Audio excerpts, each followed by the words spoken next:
दोस्तों स्वागत है आप सभी का बिहार समाचार में। दोस्तों आज के इस वीडियो में हम बिहार के टॉप बड़ी न्यूज को देखेंगे। दोस्तों वीडियो में आगे बढ़ने से पहले आप सभी से अनुरोध है कि आप इस वीडियो को एक प्यारा लाइक जरूर कर दें और साथ ही हमें नीचे कमेंट करके जरूर बताएं कि आप बिहार के किस जिले में रहते हैं। तो चलिए शुरुआत करते हैं आज की पहली और बड़ी खबर से।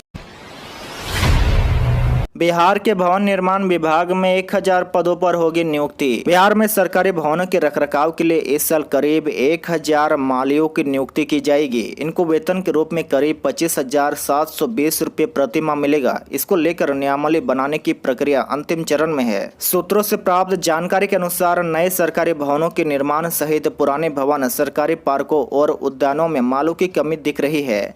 ऐसे में भवन निर्माण विभाग ने राज्य के सभी महत्वपूर्ण पार्क और सरकारी उद्यान के देखभाल के लिए मालियों की नियुक्ति का निर्णय लिया है। फिलहाल स्थायी मालियों के नहीं होने की वजह से पार्कों के रखरखाव में परेशानी आ रही है। बिहार में मानसून 13 तक पहुंचने के हैं आसार। बंगाल की खाड़ी के दक्षिण पूर्व हिस्से, निकोबार द्वीप समूह और दक्षिण अंडमान सागर में मानसून सक्रिय हो गया है। मौसम विभाग ने कहा कि अगले 3-4 दिनों के भीतर मानसून के खाड़ी के बाकी हिस्सों में भी पहुंचने की अनुकूल स्थिति बनी हुई है। केरल में इस बार मानसून 4 जून को दस्तक दे सकता है। वहीं मौसम विभाग केंद्र पटना के मुताबिक बिहार में इसके 13 जून तक पहुंचने के आसार है। विभाग ने इस बार भी मानसून के दौरान सामान्य बारिश की भविष्यवाणी की है। हालांकि जुलाई के बाद मानसून पर अलगिनों का प्रभाव पड़ने की आशंका भी है।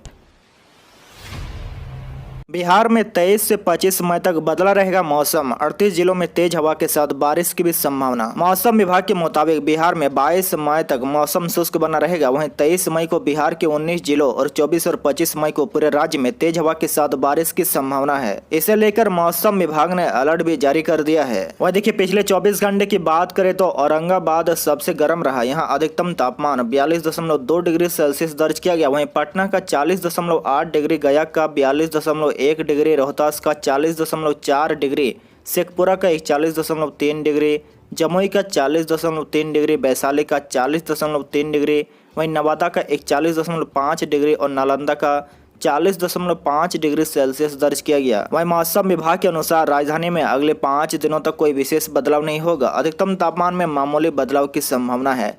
वहीं पटना में शाम होते ही 10 से 15 किलोमीटर प्रति घंटे की रफ्तार से पूर्वा हवा चलेगी। इससे लोगों को गर्मी से राहत मिलेगी। बिहार सरकार ने मेडिकल छात्रों को दी है बड़ी राहत। निजी कॉलेज में एमबीबीएस के 585 सीटों पर सरकारी फीस पर नामांकन होगा। बिहार सरकार ने इस नए सत्र 2023-24 से मेडिकल शिक्षा लेने वाले विद्यार्थियों को बड़ी राहत दी है। राज्य के सभी 9 प्राइवेट मेडिकल कॉलेज व डीम्ड विश्वविद्यालय को आधे सीटों यानी 585 सीटों पर नामांकन व शैक्षणिक शुल्क सरकारी मेडिकल कॉलेज के समान ही लगेगा। ऐसे में इसमें दाखिला लेने वालों को 13 लाख सालाना फीस की जगह सिर्फ 40,800 रुपये पर नामांकन के लिए देना होगा और 22,700 रुपये सालाना शुल्क देना होगा। राज्य सरकार ने नामांकन शुल्क व सालाना फीस के अलावा सभी प्राइवेट मेडिकल कॉलेज को अपनी ओपन सीट का फीस भी निर्धारित कर दिया है। नेशनल मेडिकल कमीशन के निर्देश के बाद राज्य सरकार ने सरकारी मेडिकल कॉलेजों का शैक्षणिक शुल्क निर्धारित कर दिया है। इसका संकल्प भी जारी कर दिया गया है। देखिए, राज्य में शिक्षक भर्ती के लिए इसी हफ्ते से लिए जाएंगे आवेदन। परीक्षा अगस्त में संभव। बिहार लोक सेवा आयोग की शिक्षक नियुक्ति प्रक्रिया के लिए आवेदन इसी सप्ताह से शुरू होगा। छात्रों को कम से कम 1 माह का समय मिलेगा। परीक्षा अगस्त में संभावित है। रिजल्ट नवंबर में आ सकता है। आयोग के अध्यक्ष अतुल प्रसाद ने बताया कि प्राथमिक, माध्यमिक और उच्च माध्यमिक के लिए अलग अलग परीक्षाएं होगी। वहीं भाषा की परीक्षा कॉमन होगी। इसमें सभी को पास करना अनिवार्य है। यह परीक्षा 100 अंकों की होगी। इसमें 30 अंक लाना जरूरी होगा। वहीं सभी प्रश्न वस्तुनिष्ठ होगी। इसमें 75 अंकों के प्रश्न भाषा से पूछे जाएंगे। वहीं 25 अंकों के प्रश्न अंग्रेजी के होंगे। दोनों को मिलाकर 30 अंक लाने हैं। 1,70,416 पदों के लिए विज्ञापन निकलेगा। सीटों की संख्या में बदलाव संभव है। साथ ही आपको बता दें कि सरकार ने मध्य विद्यालय के लिए पद नहीं भेजे हैं। देखिए, पाटलिपुत्र यूनिवर्सिटी में 1,20,000 सीटों पर होगा एडमिशन। पाटलिपुत्र विश्वविद्यालय ने राजभवन की ओर से जारी नए नियमावली को लेकर 4 वर्षीय चॉइस बेस्ड क्रेडिट सिस्टम नामांकन का प्रारूप तैयार कर लिया है। गुरुवार को कुलपति प्रोफेसर आर.के. सिंह की अध्यक्षता में नामांकन समिति की बैठक हुई। इसमें स्नातक नियमित कोर्स प्रथम सेमेस्टर के लिए 22 मई से ऑनलाइन नामांकन प्रक्रिया को आरंभ करने पर हरी झंडी दे दी गई है। पाटलिपुत्र विश्वविद्यालय की ओर से शैक्षणिक सत्र 2023 से 27 में लगभग 1,20,000 सीटों पर नामांकन होगा। इसमें पटना व नालंदा जिले के 69 कॉलेजों में प्रारंभिक विषयों के लगभग 1,20,000 सीटें निर्धारित है। छात्र कल्याण संघ का अध्यक्ष प्रोफेसर A.K. नांग ने बताया कि पटना व नालंदा जिले के 26 आंगनबाड़ी कॉलेज और संबंधित प्राप्त 43 निजी कॉलेजों में नामांकन की प्रक्रिया विश्वविद्यालय की ओर से 22 मई से आरंभ होगी। इसमें ऑनलाइन आवेदन विश्वविद्यालय की वेबसाइट admission.ppoonline.in से लिया जाएंगे। आवेदन की ओर से मेगा सूची के अनुसार 3 राउंड में ऑनलाइन कटअप जारी किए जाएंगे। इसके आधार पर कॉलेजों में नामांकन होंगे। नामांकन प्रक्रिया 2 जुलाई को खत्म हो जाएगी। वहीं 4 जुलाई से शैक्षणिक सत्र आरंभ होंगे। बिहार से प्रधानमंत्री को जून के पहले हफ्ते में भेजी जाएगी शाही लीची। मुजफ्फरपुर की शाही लीची राष्ट्रपति द्रौपदी मुर्मू, पीएम नरेंद्र मोदी, स्पीकर व राज्यसभा के सभापति, केंद्रीय मंत्री और विभिन्न देशों के एजेंसी को जून के पहले हफ्ते में भेजी जाएगी। इसको लेकर बुधवार को डीडीसी की अध्यक्षता में क्रय समिति की बैठक हुई। बैठक में निर्णय लिया गया कि जिले के वैसे किसानों को चिन्हित कर रखा जाए जिनकी शाही लीची की फसल की क्वालिटी अच्छी है। भीषण गर्मी को लेकर छुट्टी का ऐलान, 1 जून से सभी सरकारी स्कूल बंद। बिहार में पड़ रही भीषण गर्मी को देखते हुए शिक्षा विभाग ने बड़ा निर्णय लिया है। राज्य के सभी सरकारी स्कूलों में गर्मी की छुट्टी की घोषणा कर दी गई है। 1 जून से सभी विद्यालय बंद रहेंगे। बच्चों की छुट्टी 30 जून तक रहेगी। बढ़ती गर्मी तापमान को देखते हुए छोटे बच्चों की सुरक्षा के लिए सरकार ने एक और महत्वपूर्ण कदम उठाया है। एक टोल फ्री नंबर भी जारी कर दिया गया है। बता दें कि बच्चों के स्वास्थ्य ठीक रखने के लिए सरकार की ओर से एक टोल फ्री नंबर भी जारी कर दिया गया है। यह नंबर है 1041। कहा गया है कि अगर किसी बच्चे की तबीयत खराब होती है तो इस टोल फ्री नंबर पर फोन करके आवश्यक जानकारी ली जा सकती है। और दिए गए सुझाव के अनुसार बच्चों की देखभाल करनी है, लेकिन ज़्यादा तबीयत खराब होने की स्थिति में बच्चे को तुरंत अस्पताल ले जाना है। बिहार के डिप्टी सीएम तेजस्वी यादव का ऐलान, पटना में होगा देश का सबसे खूबसूरत स्टेडियम। बिहार के डिप्टी सीएम तेजस्वी यादव ने शुक्रवार को स्पोर्ट्स कॉन्क्लेव का उद्घाटन किया। इस दौरान उन्होंने कहा कि राजधानी पटना में देश का सबसे खूबसूरत स्टेडियम होगा। साथ ही उन्होंने इंजरी सेंटर बनाने की भी बात कही है। तेजस्वी यादव ने यह भी कहा है कि यह अंत नहीं है बल्कि शुरुआत है। काफी लंबा रास्ता तय करना है। उप मुख्यमंत्री ने बताया कि बिहार में प्रतिभा की कमी नहीं है। तेजस्वी यादव ने कहा कि खिलाड़ियों को बेहतर माहौल मिले और इंफ्रास्ट्रक्चर मिले, इसके लिए रोड मैप बनाकर काम किया जा रहा है। इस रोड मैप को अब केवल जमीन पर उतारना है। उन्होंने घोषणा किया कि पटना के मोइनुल हक को देश के सबसे खूबसूरत स्टेडियम के रूप में विकसित किया जाएगा। तेजस्वी यादव ने कहा कि वो बिहार के स्वास्थ्य मंत्री होने के नाते ये घोषणा कर रहे हैं कि यहाँ के खिलाड़ियों के लिए एक स्पोर्ट्स इंजरी सेंटर का भी निर्माण होगा। उन्होंने कहा कि खिलाड़ियों को सरकार हर सुविधा देगी। बीजेपी से गठबंधन के लिए चिराग की शर्त, पशुपति पारस को सरकार और एनडीए से बाहर करे बीजेपी। चिराग पासवान भाजपा और उसकी टॉप लीडरशिप से संबंध अच्छा रखना चाहते हैं क्योंकि उन्हें भी अकेले लड़ने का हश्र पता है।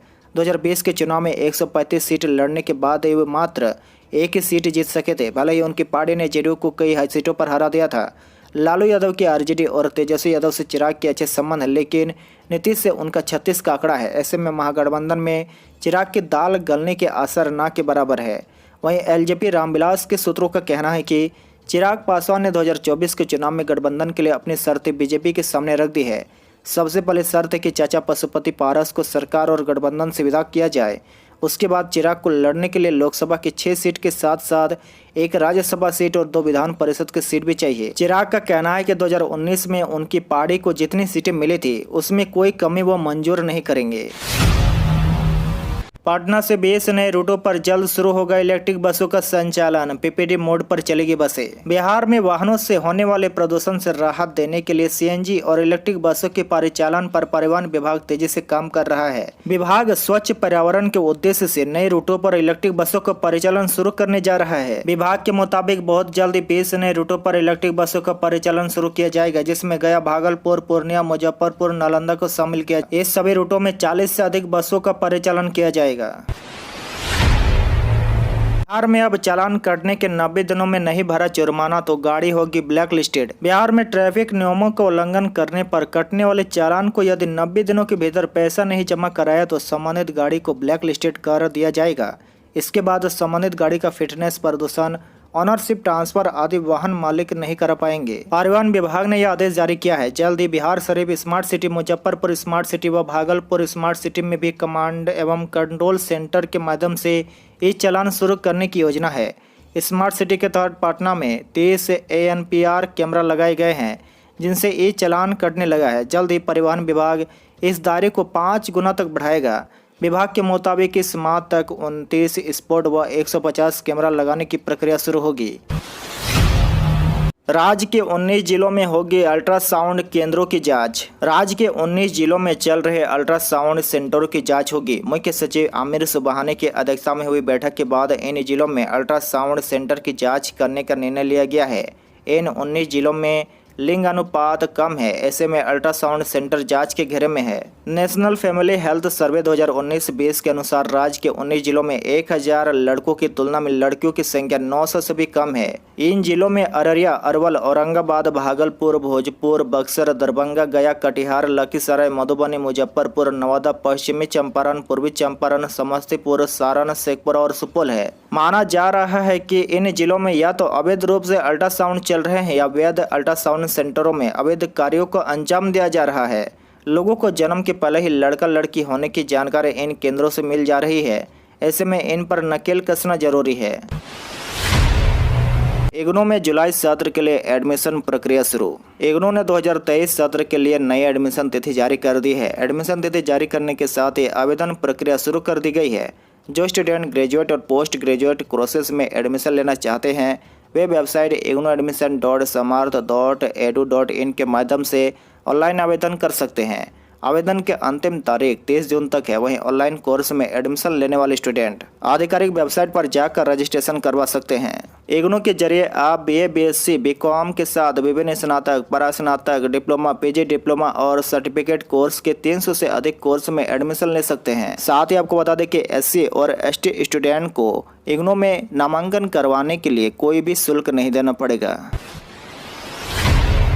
अब हफ्ते में 2 दिन चलाई जाएगी वाहनों का विशेष जांच अभियान। बिहार में हफ्ते के 2 दिन वाहनों की फिटनेस जांच के लिए विशेष अभियान चलाई जाएगी। मिली जानकारी के अनुसार शुक्रवार और शनिवार को व्यावसायिक वाहनों का हेलमेट, सीट बेल्ट के साथ फिटनेस और परमिट जांच अभियान चलाया जाएगा। इसके साथ ही मोटर वाहन अधिनियम के विभिन्न धाराओं के तहत कार्रवाई की जाएगी। दरअसल इस दौरान फिटनेस प्रमाण पत्र अपडेट नहीं पाए जाने पर फिटनेस फेल वाहन पर बिना परमिट के तथा बिना हेलमेट, सीट बेल्ट के वाहन चलाने वाले वाहन चालकों पर कार्रवाई की जाएगी।